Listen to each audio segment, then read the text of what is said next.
పాపులను రక్షించుటకు క్రీస్తు యేసు ఈ లోకమునకు వచ్చెను అను వాక్యము నమ్మదగినది, పూర్ణ అంగీకారమునకు యోగ్యమై ఉన్నది.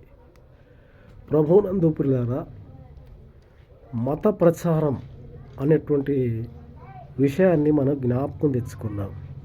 ఏ ప్రచారం? మత ప్రచారం. మతం అనేది మనిషి యొక్క పతనానికి దారితీస్తుంది.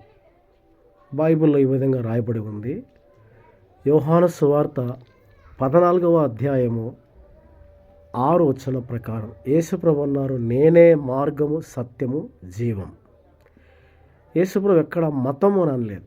సరే, ఇప్పుడు విషయానికి వస్తే మత ప్రచారం వల్ల నష్టం ఎవరికి జరుగుతుంది?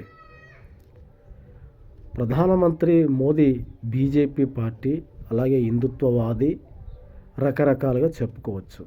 అయితే ఈ భారతీయ జనతా పార్టీ ప్రభుత్వం ఏర్పాటు చేయబడి ఇప్పటికీ 10 సంవత్సరాలు దాటింది.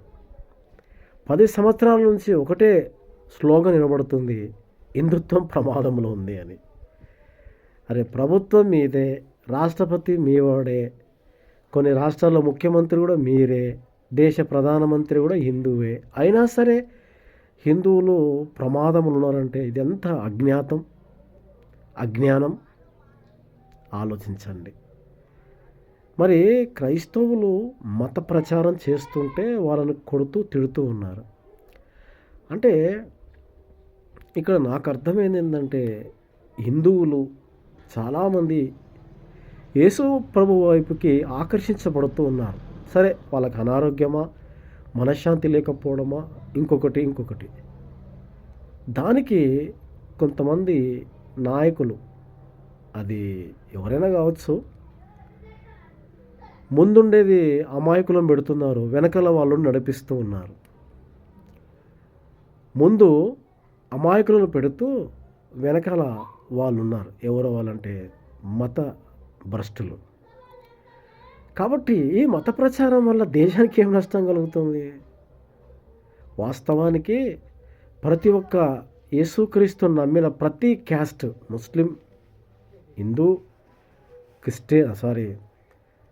బ్రాహ్మణులు, వైశ్యాసు, బీసీలు అనగా బోయ, కుర్వ, కమ్మలి, మంగలి, చాకలి, వీళ్ళందరూ ఒకవేళ ప్రభువుని నమ్మినటువంటి వారు చాలామంది ఉన్నారు. వాళ్ళందరూ ఒకవేళ బీసీసీ సర్టిఫికెట్ తీసుకుంటే నిజంగా దేశం చాలా కష్ట పరిస్థితులు ఉంటుంది.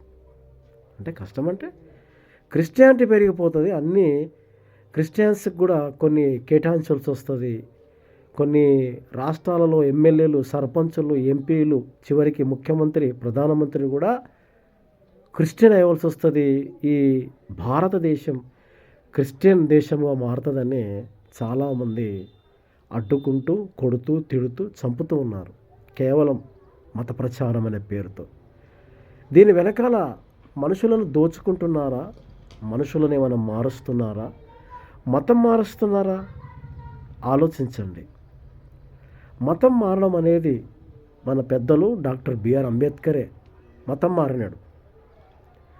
అదే డాక్టర్ బిఆర్ అంబేద్కర్ గారు డిసెంబర్ 25న మనధర్మ శాస్త్రాన్ని కాల్చినాడు. అప్పుడు ఎవరు ఏం చేయలేదు. వేల మంది, వందల మంది, 1,00,000 మంది పైగా హిందుత్వాన్ని విడిచిపెట్టి బౌద్ధ మతంలోనికి వెళ్ళిపోయారు.